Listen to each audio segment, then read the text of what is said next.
That's the reality of the situations there.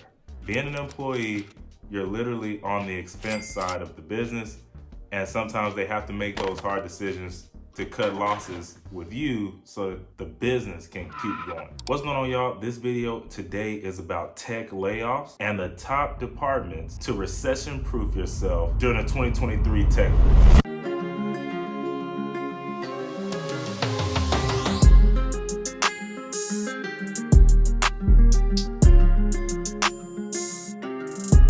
What's going on, y'all? Welcome to the channel. If you're new here, I'm Tech Bag Trey, and listen, I got a good one for you today. I'm talking about what everybody's talking about, and it's tech layoffs. 2022, we've been seeing different companies, all the FANG companies and all the big name companies really laying people off and doing these hiring freezes. And you get a lot of questions, and so I was gonna answer this like a few videos from now. One of my subscribers asked me a question about it, and I was like, yeah, I can definitely answer that. I can definitely speak on it. But then, because I had some videos that I wanted to put out before I even talked about it. It wasn't high, but it wasn't low on the list. And then I got this message like yesterday, and I was like, you know what? I'm talking about this right now. And the main reason I wanted to talk about it is because when you start talking like this, it can really discourage people who have hopes or aspirations to try and really change their life and kind of switch over into another industry sometimes, or just a new type of role.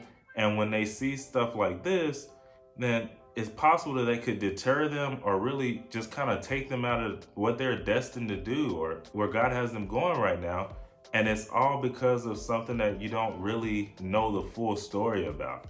And it kind of got me fired up because I know, like, literally every situation is different and, all these outcomes. But if you sit down and you really look across the scope of everything that's going on, you can start to see patterns and realize, like, okay, this is bad and this is something to think about and look at, but it might not be as bad as I think. And maybe I can still maneuver, get it my way into this industry, the tech industry, and really thrive there. And so that's kind of what I'm going to talk about today, is how to recession-proof yourself inside of tech with all this commotion going on about the hiring freezes and the layoffs. So before I start talking about those questions that were asked and answering them, I wanted to give the why behind all this madness in the tech industry that some are experiencing. So it's really not that hard to explain. It's really not that deep, okay? Tech companies started laying people off because of revenue losses and overhiring during the huge boom period that they've been experiencing. So revenue losses, that's literally, hey, we're losing a lot of money because of the economy and everything else that's going on, chips not being able to make it over the seas and all of these things that are going on that causes your money to go down. When money goes down, you got to cut some losses to stop the bleeding. And that's what they were doing. But on top of that, a lot of those companies had a lot of bleeding because they were overhiring when they were rolling in the money, Scrooge McDuck in the money.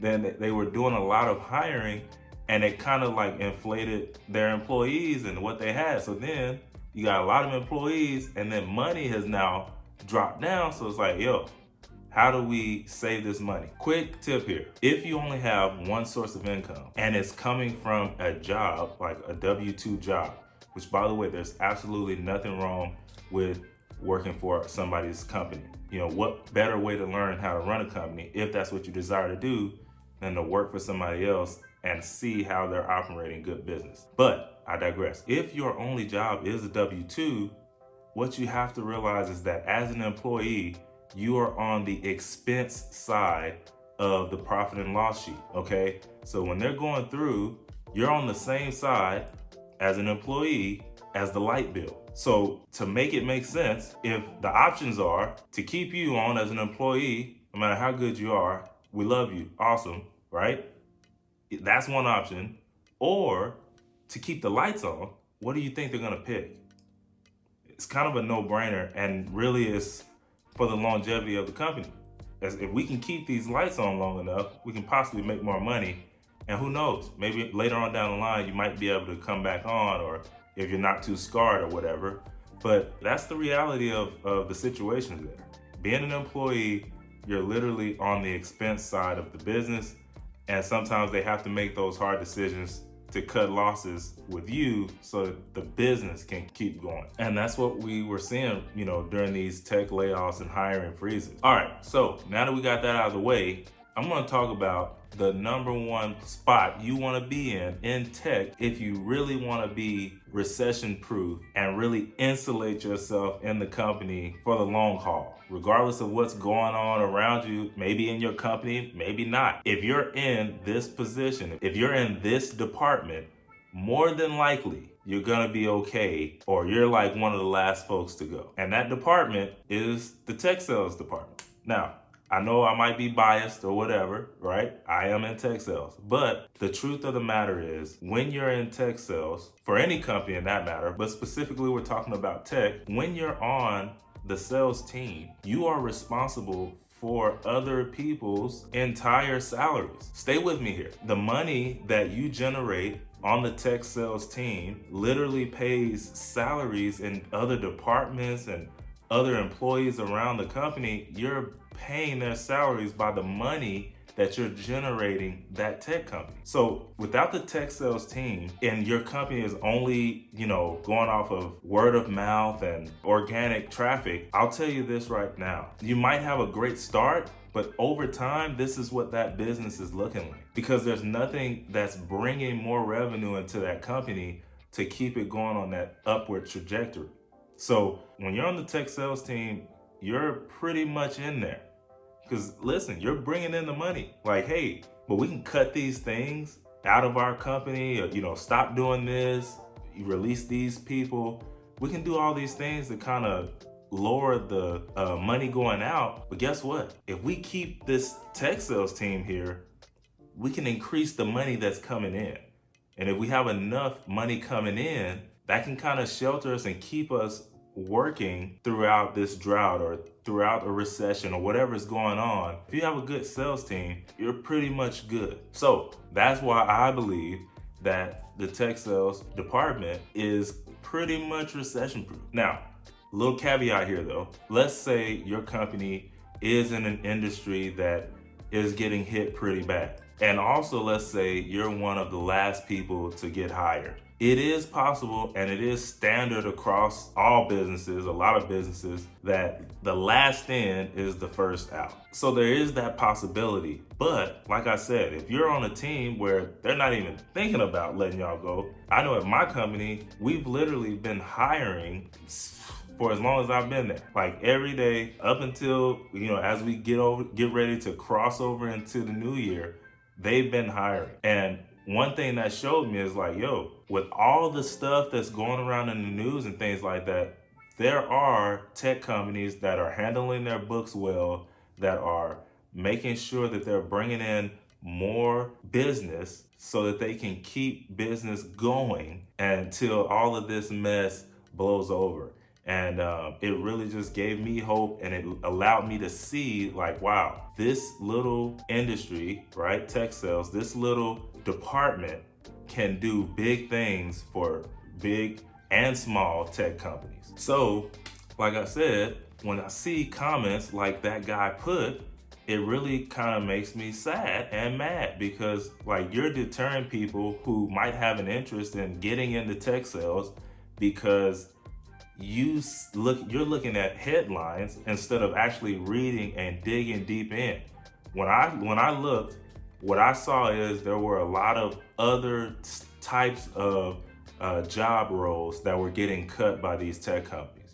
There were a lot of recruiters getting cut, and a lot of other departments and roles that were getting cut. I challenge you to go and look and see how many out of all those hundreds of thousands of jobs that were lost, how many were in the tech sales departments. That's homework for you. I can tell you this, there aren't any headlines about it, because those guys and women are in there every day really bringing in the business more money.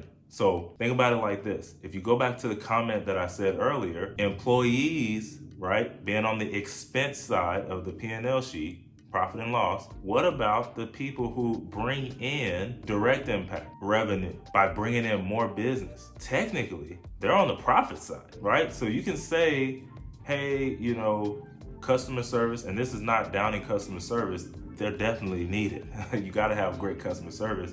But you can make an argument like, hey, customer service is also saving money, right? But you just brought in a deal that will take care of the first quarter of our company's expenses versus you help save this one company and keep them on because they were having IT issues and you help them solve it. That's just a different conversation.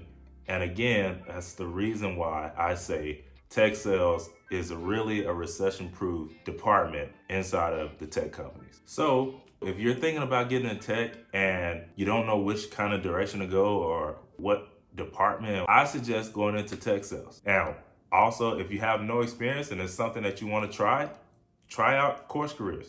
CourseCareers, it allows you to get into the tech industry through the tech sales side without having any experience at all, really.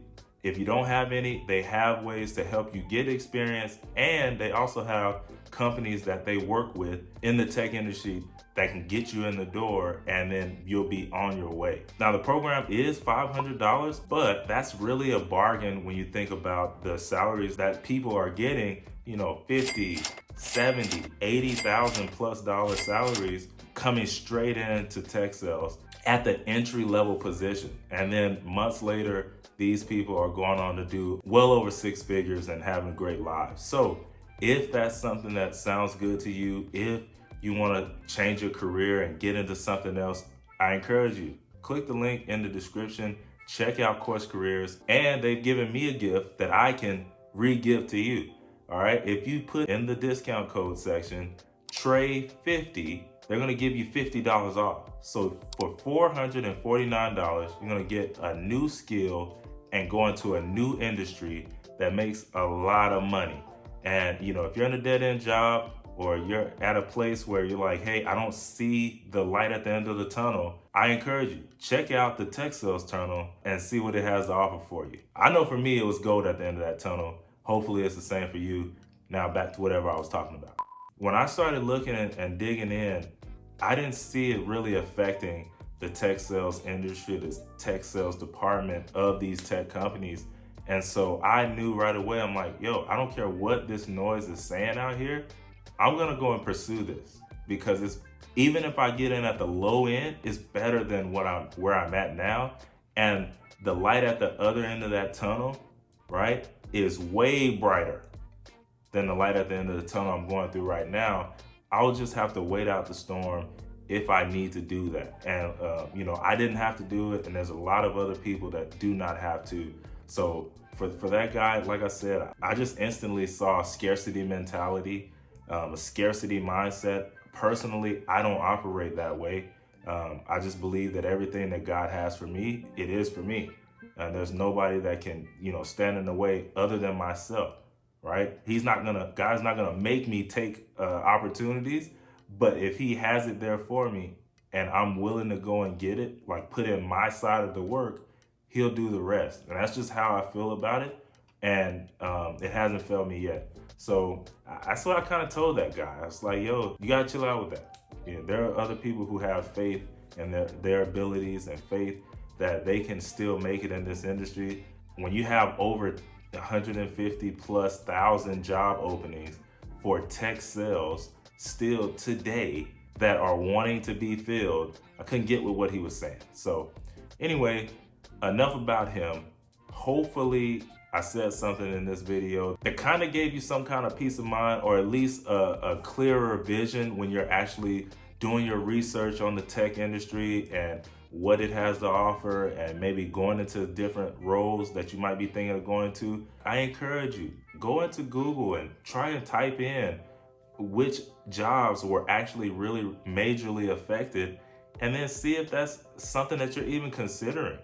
It is very well possible that there are whole departments, whole spaces in tech that They're literally not even fazed by all of the noise in the tech layoff 2022 sphere. Go check it out. Go see, go look. That's what I do. I get on Google. I just hop on there. What is it really saying? When you're a headline reader and you don't get the actual news and you don't get the actual details, you can make some really bad decisions or not that can still cost you just because you didn't dig a little deeper. You gotta remember, these headlines, they're made to do that shock factor, kind of take you out of the game, really get you clicking. The thing is, people click, but they don't read it. So don't just be a headline reader. Yes, the tech layoffs in 2022 and possibly going into 2023 are a little alarming, but I feel that if you can really get in the right spot, if you can really work your best, like if you get in the tech industry and you do your best job that you can, and you actually show up and show out, and you are a great teammate and you are a good culture fit, that they're gonna make way and make room for you to be able to stay at that company. And a little tip here, let's say you are someone who was affected by this tech layoff. Did you check and see if there was other departments at the company hiring? Like, if you're a great employee, you should be able to put in a word with your manager or upper management, whoever, let you go. You should be able to go to them and be like, hey, I've done such and such and such my time being here. I really enjoy being here. Are there any other departments that are hiring that would be willing to take me on or interview me? You'd be surprised. I just saw a guy the other day on LinkedIn. He said the same exact thing. I don't remember his title, but he did get laid off from a tech company. He said though, right, he had a story that's, the stuff leading up to him getting laid off. But at his second half of that story, he said, I went to them and I applied for a whole nother department in the company and got hired. So he enjoyed the company that he was at. He went back in, doubled back, and guess what? He didn't even lose his benefits and everything. So that's also a possibility. Remember, you don't have to stay at places forever. If it's your time to go, you never know, that could be a door opening up for you. A lot of times, if you're at a company for a long period of time, you could be getting paid less than the newer people that are coming into that company. So by you getting laid off, it might look like a setback, but it's a minor setback for a major comeback, because at a new company, you could be getting paid way more. You always have to look at the other side of that story, the glass half full. Just try and really do the best you can to keep a sturdy mindset and really positive thoughts, positive actions, and you'll get some positive results. So with that being said, I'll see you in the next one. Peace.